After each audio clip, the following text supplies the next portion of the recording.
Hey everyone, Jam here. Today we're going to go over invisible zippers. Now this used to be my least favorite zipper because it would like daunt me and I was like, I don't know what to do about invisible zippers, I can't get it right, blah. But now that I've learned the real way, I want to share with you because it does, it's a lot easier than you think it is. So we'll go step by step on how to do the invisible zipper. If you're new to sewing, or if you just want to learn more about sewing, like and subscribe, share them with your friends. Don't keep this information to yourself. And let's get started.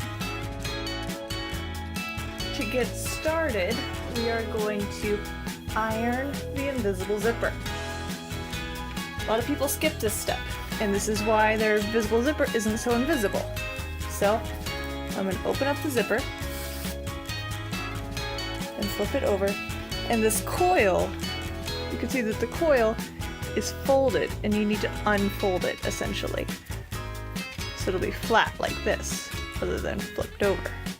When it's nice and flat, you can access that crease a lot easier and get a much closer stitch.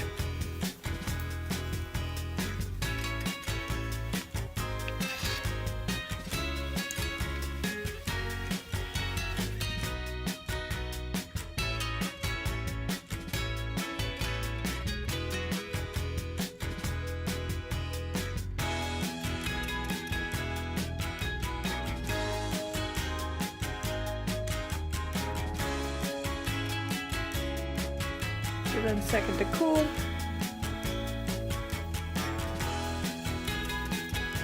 And then when you stitch it up, it'll stitch up all folded. That means you've done it right. You can see how it's wanting to do that. So that means we've done it right. Usually the end, we haven't held for long enough, and that's why it's not folded as much.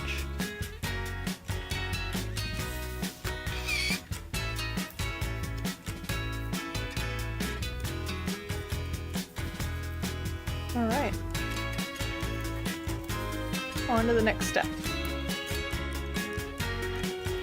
Alright, so I'm going to lay my invisible zipper next to what will be my seam. The top of the zipper is going to be at the top of the skirt. And then I'm going to pin and indicate at the bottom. So there's usually this like little split, right? And it's like this little fused end. I'm going to go at about a ½ inch above that end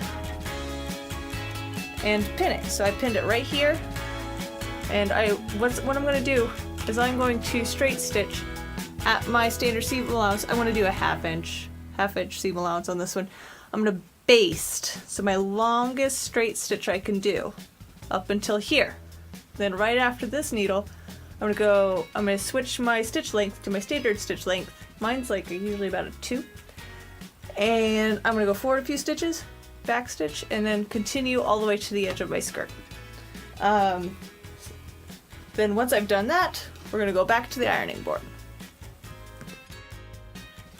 So I finished stitching, and now I'm going to press it open. Press my seam allowance open, all the way down.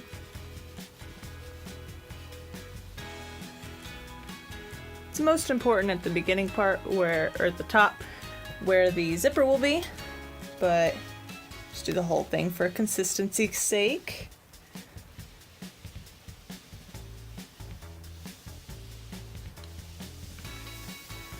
Cool. And what I'm doing essentially is marking it with this stitch line and this crease. And I'm going to seam rip all the way down. It's weird to do in front of the camera like this. I'm going to seam rip all the way down to where my basting stops. You'll usually notice a difference because you can't get through the backstitching. As long as you did backstitch there. I got carried away and I don't think I actually backstitched. Gotta find out though.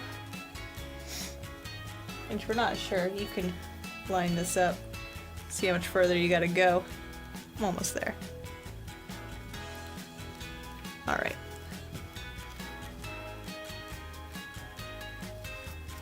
bit more.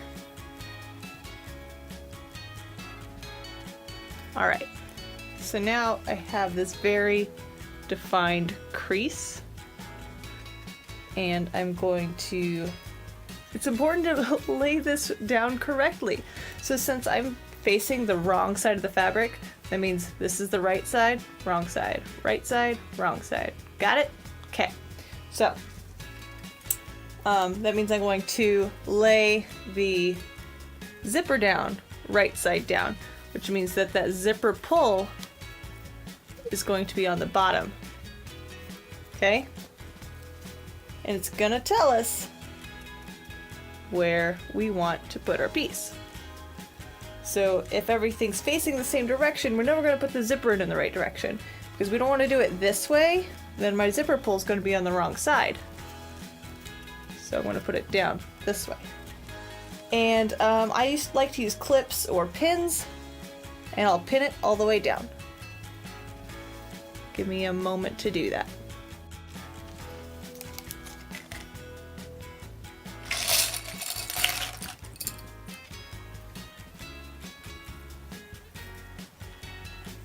Unzip.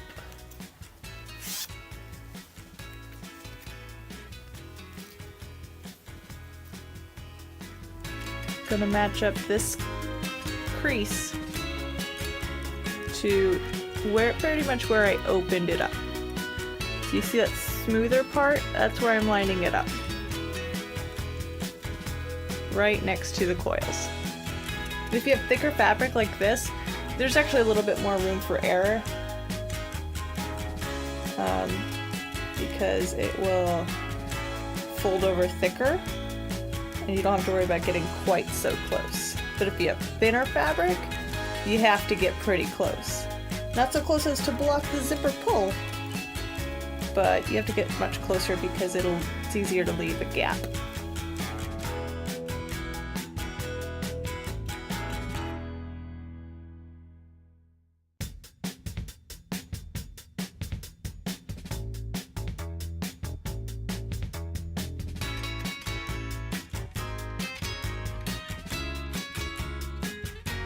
Next step is to hand baste.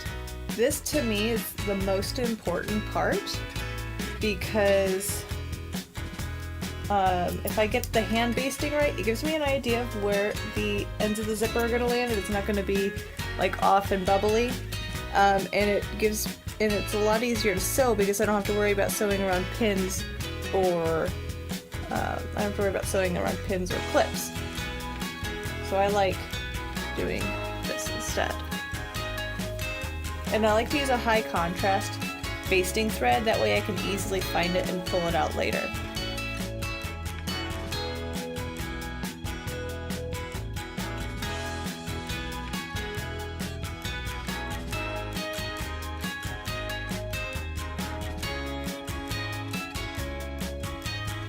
Okay, you'll notice that I did it through just one layer, not both.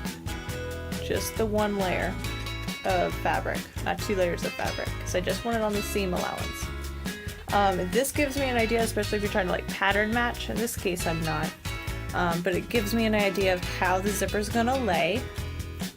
So if I grab this zipper pull and I zip it up, and I flip it over, I can see if my patterns are gonna match up or not. I'm not worried about this particular project.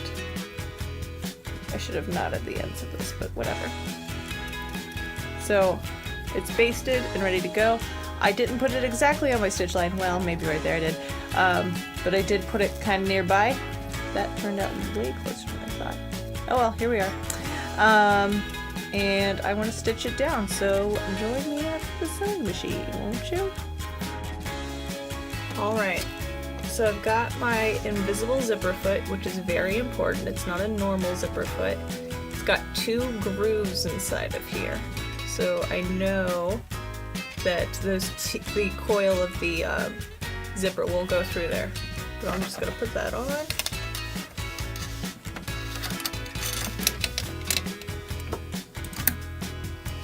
And now I'm in place.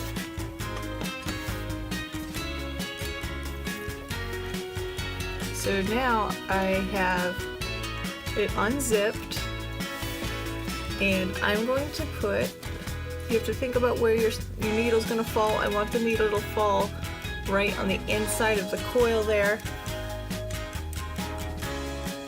So I'm going to put it in the right groove, so the needle will fall on the right side. And this kind of depends on the thickness of your fabric, but I like to get it as tight as possible, which means that I'm going to scooch my needle over just a little smidge so I can get as close to the teeth as possible.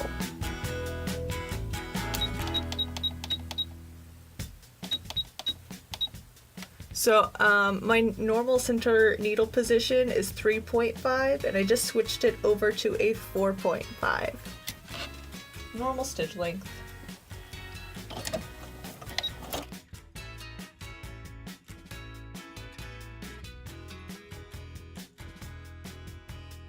Alright, you see how I'm stopped here and I can't go any further? Since I let that little 1/2 inch of seam allowance above the stopper, it should be really close right about here. Maybe I should have probably gone closer to 1 inch, but here we are. Get as close as you possibly feel comfortable, and then do a couple back stitches as well.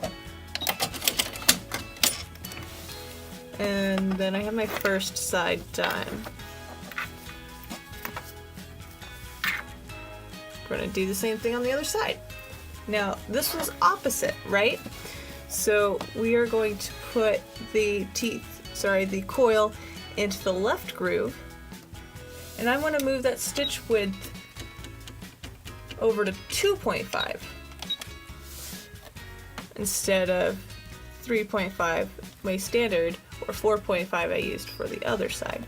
This just gets that needle just a little bit closer to the coil.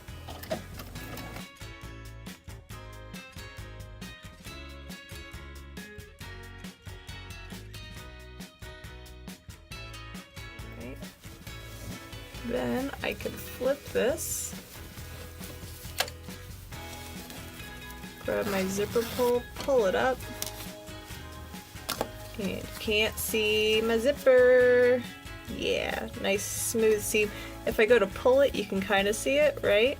Because I got really close to those teeth. Not so close that it was messing with the zipper. Alright, so this part has always been tricky to me.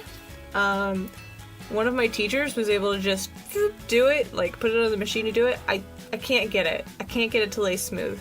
So I always seem to hand stitch this.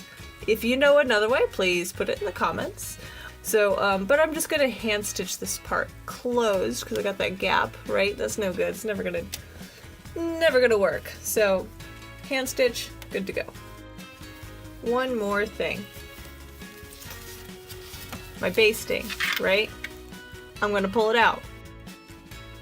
All right, so that was invisible zippers. Was that so hard?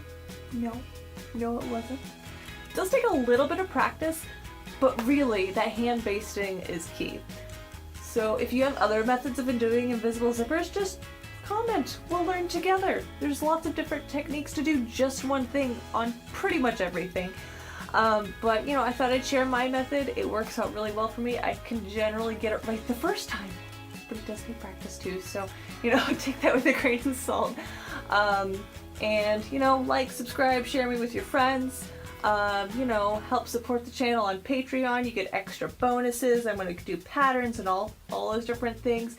What else? Like me. Like me on Facebook, Crafting by Jam. Like me on Instagram, Crafting by Jam. And, you know, we'll just see stuff together and do cool things together.